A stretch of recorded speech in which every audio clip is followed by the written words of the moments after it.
ओम श्रीमन्नारायण नारायण हरि हरि ओम।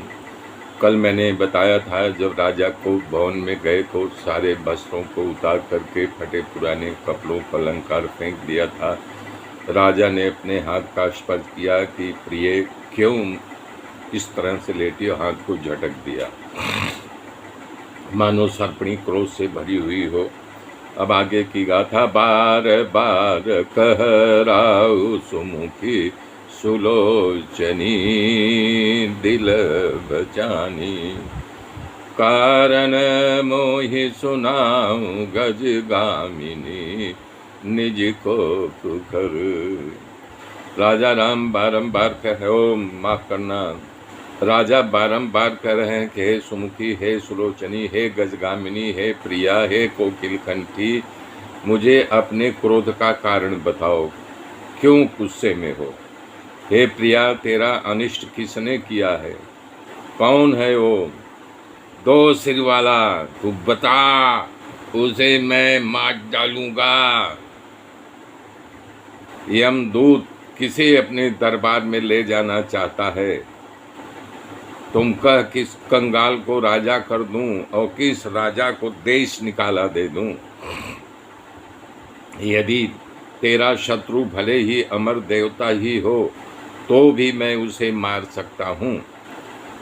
कीड़ा मकोड़ा जैसे नर नारी तो मेरे लिए क्या चीज़ है। हे सुंदरी, तुम तो मेरे स्वभाव को जानती ही हो। मेरा मन तेरे चंद्रमा जैसे मुख में मैं चकोर रूप से अनिकीन हूँ। हे प्रिय, मेरी प्रजा, कुटुंबी, सर्वस्व, समाज, संपत्ति, पुत्र, यहाँ तक कि मेरा प्राण भी तुझे मैं अर्पण कर सकता हूँ। मैं तेरे इतना अधीन हूँ। अगर तुझसे कपट करके कह रहा हूँ तो हे भामिनी, मुझे राम जी की 100 बार सौगंध है, मैं तुझसे एकदम सच सच कह रहा हूँ। तुम हंस करके प्रसन्नता पूर्वक ये पुराने वस्त्रों को उतार करके मनोवांछित अपने वर को मांग ले और अपने मनोहर अंगों पर ये गहने जो है सजा ले। मन में जो गंदे विचार हो सो त्याग करके उठ जा।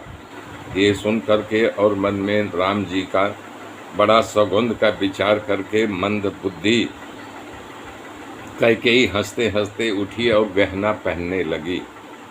देख करके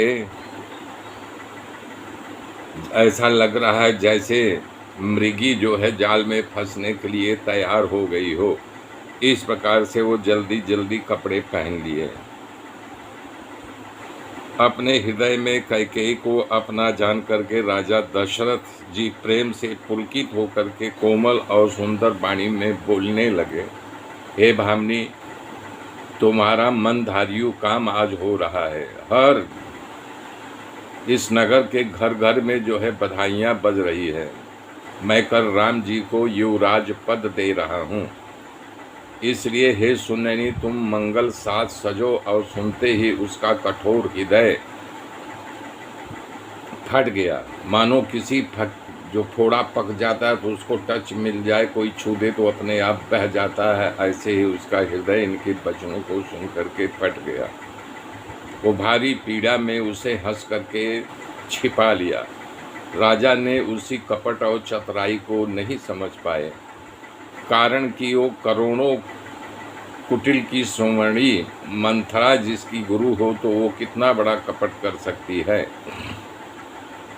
जबकि राजा नीति में निपुण है, फिर भी त्रिया चरित्र अगाध समुद्र है जिसमें कैकेयी कपट युग स्नेह का बढ़ा चढ़ा करके अपने प्रेम को दिखा करके नेत्र और मुख को मरोड़ करके हंसते हंसते कहा। आगे की गाथा फिर कहूँगा, तब तक के लिए जय श्री राम।